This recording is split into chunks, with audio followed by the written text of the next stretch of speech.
ఇక్కడ food taste చేయాలంటే అర్ధరాత్రి 2 నుంచి లైన్ లో ఉండాలంట. అసలు బ్రేక్ఫాస్ట్ టైం అంటే 8కో 9కో, మరీ కాదంటే 10కో తింటారు. మేము ఈ రోజు బ్రేక్ఫాస్ట్ తినడానికి ఏ టైంకి వెళ్తున్నామో తెలుసా? అర్ధరాత్రి 3:30కి. అది కూడా హైదరాబాద్ లో ఒక ఫేమస్ హోటల్ కి. అర్ధరాత్రి లేచి కార్ లో కుక్కుని మరీ వెళ్ళిపోయి అక్కడ తినేసేంత ఏముందా అని అనుకుంటున్నారా? తెలిసిన వాళ్ళందరూ చెప్పింది విని నాకు కూడా తెలుసుకోవాలనే వెళ్తున్నానండి. నాతో పాటు రండి, మీకు కూడా చూపించేస్తా. ఈ పాటికి మీకు అర్థమైపోయి ఉంటుంది కదా, మేము వచ్చింది హోటల్ నయాబ్ కి. మేము ఇక్కడికి వచ్చే పాటికే చాలా బ్యాచ్లు తినేసి వెళ్ళిపోయాయి. అక్కడికి రీచ్ అయ్యేసరికి 4 అయింది.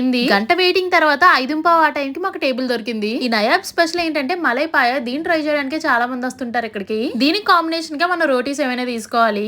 ఒక్క రుమాలి రోటీ 30 రూపీస్, పాయ 350 రూపీస్. దమ్కా చికెన్ కూడా ఆర్డర్ చేసుకున్నాం, అది కూడా 300 రూపాయలు. ఎలాగో వచ్చాం కదా, వేరే వెరైటీ ఏదైనా ట్రై చేద్దామని కిచిడి ఆర్డర్ చేసుకున్నాము, అది 100 రూపీస్. అది పీక్ టైం కాబట్టి ఆర్డర్ ఒకసారి తీసుకుంటున్నారు, సెకండ్ టైం ఆర్డర్ చేసుకోవడానికి ఉండదు. ఈ ప్లేట్ లో ఉన్నది ఏదో కొత్త డిష్ అనుకున్నారు. ఇవి మా కిరణ్ ఇన్విజిబుల్ అలైనర్ తినేటప్పుడు తీసి పక్కన పెట్టాడు. ఫ్రాంక్లీ స్పీకింగ్ ఆ కిచిడి అయితే నాకు అస్సలు నచ్చలేదండి. ఇంకా మిగిలిన వాటి టేస్ట్ వస్తే ఓకేగా అనిపించాయి. ఆ టైంలో బ్రష్ చేసిన వెంటనే ఇంత భారీగా ఫుడ్ తినడం వల్ల అనుకుంటా టేస్ట్ అంతగా తెలియలేదు. నెక్స్ట్ టైం ఇలాంటి సాహసాలు చేయకూడదని నీతి నేర్చుకున్నాను.